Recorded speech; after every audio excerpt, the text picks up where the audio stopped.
Welcome to From Rome Info video. My name is Brother Alexis Bugnolo. I'm the publisher and editor of FromRome.info, an electronic journal for news and commentary about Rome, Italy, and the Vatican.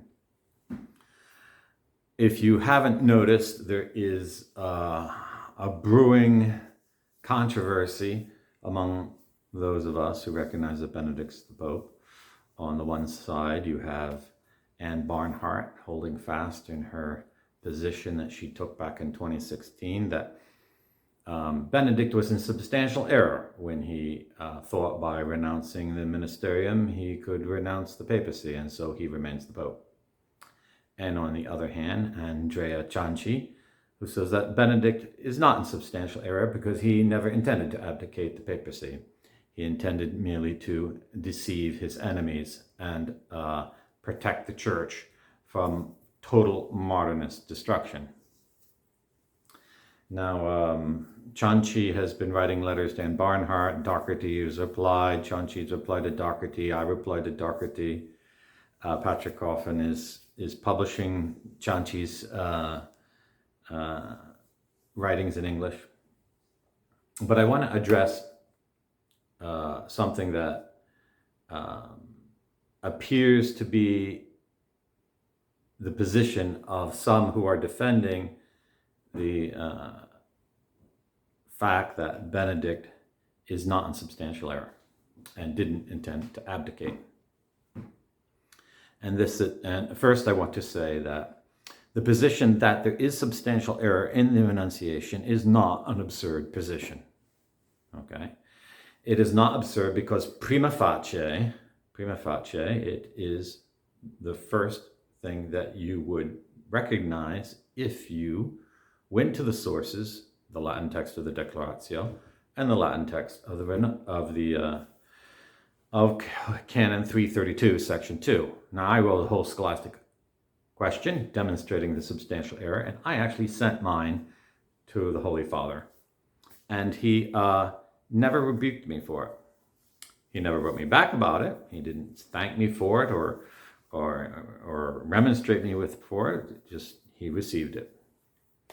So when I wrote 6 months later to Archbishop Ganswein asking for a meeting with the Holy Father, I got a phone call from him that I've recorded. I can't publish it because in Italian law I can't publish the contents of phone calls without permission. I don't think Archbishop Ganswein would give me permission. And to me, it seemed like he was like saying, Benedict's the real Pope, fly a kite, as we might say in English. He didn't use words like that. Although Cianci and I, going over what was actually said, thinks that no, Ganswein might be actually following Benedict Ratzinger, the Codice Ratzinger, and he might be trying to tell me something that he can't tell me openly, namely that pray for the man who claims to be Pope, but don't think that the real Pope's in substantial error. And that adds to Cianci's thesis. However, most Catholics don't know what's going on in this controversy because we have little or no knowledge about how a Pope is chosen. It is not a club decision of the cardinals. It is a legal act that follows strict laws and canons. And merely what goes on in the pomp and circumstance of the Vatican is what we all took to be the process. I don't think anyone in the Catholic world, except even the most refined canonists, or maybe only members of the College of Cardinals and their secretaries, knew in detail when an election is canonically valid, when is it not, when it's legal. So I don't think you can call the thesis first proposed by Anne Barnhart, and probably some canonists she knows of, that it's absurd. It's certainly not absurd. It's highly rational, it's logical, and it's prima facie. However, on the other hand, one of the central points of Anne Barnhart's critique is something that we cannot ignore on both sides of this argument, and it's absolutely valid, but it cuts both ways. is that if you accept a first premise which is false, all the things you deduce from that, your behavior and everything, will be based on error. And if you think it's an abdication, you're going to be in error. And that is, if you think that a renunciation of ministry means that you renounce the office, you'll be in error. And that's the point of Anne Barnhart. The point of Cianci is, if you presume he intended to abdicate, you'll be in error by attributing error to him, and deception and all kinds of things, or ignorance, or lack of diligence in his office, and total callousness in his behavior. So this one general principle cuts both ways, and I think that we all need to keep this in mind. The harder thing is that we cannot know what's in the hearts of men.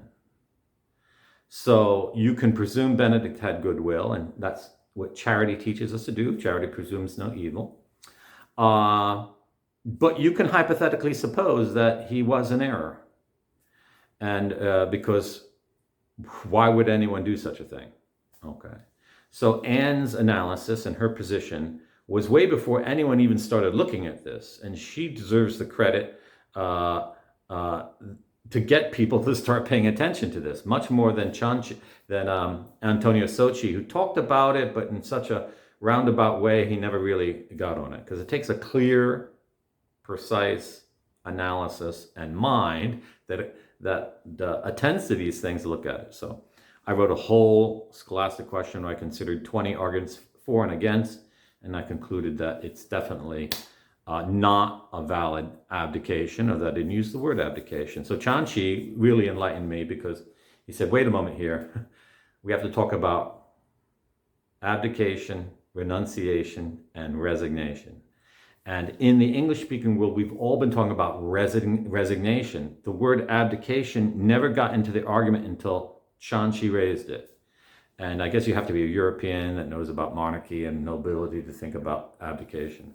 And his discovery that, in fact, in German monarchical circles, the concept of dividing the title of the office and the execution of the office in an abdication to save the claim to the title is an established practice, and is something that Germans did. In fact, what the last Austrian emperor did. And the last Austrian emperor abdicated, I think, on February 28th. Okay, so Benedict's telling us something. You cannot fault Anne Barnhart in 2016 without any knowledge of these things for proposing an absurd thesis. The thesis is still not absurd, okay? It's plainly rational. We should not call it absurd. At the same thing is, we should always be open to getting new information, because short of meeting with Benedict and him explaining it to us, who knows what it is. And in private conversation with Andrea Cianci, as he was proposing his version of the Codice Ratzinger, I was always taking the position like, who would ever speak in such a strange man? Who would ever so indirectly or so with such academic finesse speak such a way? But you know, Benedict is an academician, and his that's the way academics talk. They're very, we would say, meek. They're not like people that trade in cattle futures. So Anne Barnhart may have never met anyone of that kind, doesn't even exist.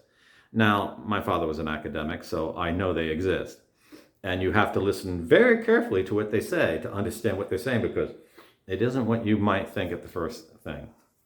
Because they speak with subtleties, and that's part of their professionality, their expertise.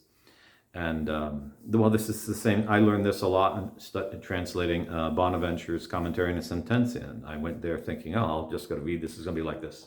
The Summa Theologica of St. Thomas. No, it's very refined, very precise. And only after 12 years, I could say I understand his theology of studying Latin 8 hours a day, 6-7 days a week for 12 years. So when you meet a really intelligent mind, it takes some time to understand what they're saying, because they speak with such utter precision that we would just gloss over. So it's not Gnostic, Anne, okay? Excuse me for calling Anne. Miss Barnhart, it's not Gnostic. I'm not practicing larceny. I do the same things you do. And Chanchi is, and Patrick Coffin don't say that a thesis is absurd, okay? Chanchi's being an utter gentleman, and he wants a dialogue back, but you can't really force a dialogue. It's good that Dr. Matz is participating in this, but we all need to look at the evidence. But maybe it would be better if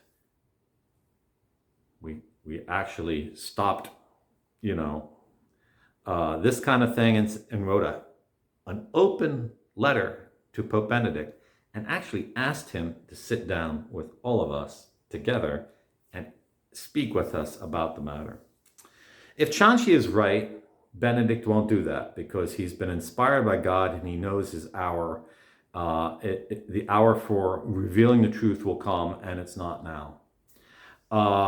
If Benedict was in error, he should accept that. Okay, he should accept speaking to us all.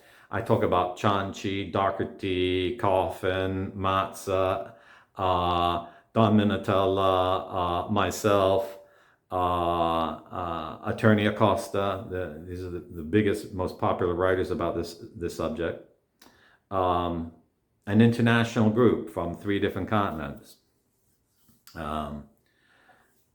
At the same time, we have to not forget the context, and this is probably impossible that Benedict would even accept such an offer, because he's not living in a mansion in Munich, Germany, where he has his own private bodyguard and adjusts his own affairs. He's living in the heart of the problem. And I think we can all agree, Bugnolo would never tolerate Benedict actually coming out and saying, I've never abdicated, I'm still the Pope, and you are an anti-Pope. You can imagine what kind of a battle royal would start. Bugnolo would probably assassinate Pope Benedict. And after Bugnolo retires or resigns, that's probably what's going to happen. People want to say, who's this group that's going to kill Pope Benedict, as the prophecies say? It's probably going to be ecclesiastic masonry, because they don't want an authentic accession in the apostolic see. So I think the preponderance of evidence, because when you make a decision about all these matters, you have to go all the evidence. You can't exclude any evidence. The preponderance of evidence is that there is a conflict between Benedict and Bugnolo, and Benedict's way of acting is highly rational and highly contextualized by that rivalry. And we can't expect we're going to have a clear answer as in an academic hall, because there is a battle going on. And Pope Benedict has few or no allies that he can trust. No one. And short of him being in a situation where he could speak, like when he went to Munich to visit his brother, they ended that real quick. They sent the Apostolic Nuncio of Germany all the way down to Munich to say, no, you've got to go back to the Vatican. That is a strong argument that Benedict is a prisoner and that Bugnolo is manipulating the whole situation, as I have always sustained, even though Novus Ordo Watch ridicules me for it, and many other trolls at FromRome.info. So this is my little word on the growing controversy between substantial error and the Ratzinger Code. God bless. Ave Maria.